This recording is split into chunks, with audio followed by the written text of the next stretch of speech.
Hello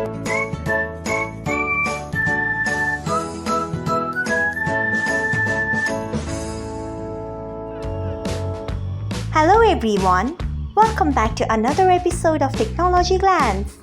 Today in this video, I am going to guide you through how you can enable play media links on MX Player. So let's get started. Firstly, open MX Player app in your device. Then tap on your profile icon if you haven't. Next, tap on Settings.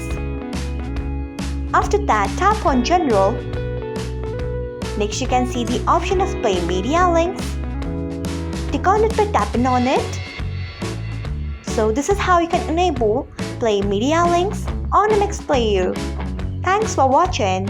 If you found this guide helpful, we would love it if you hit the thumbs up button below. We upload great new tech tutorials like this one every day. So do not forget to subscribe to our channel and hit the bell icon so that you will never miss another update.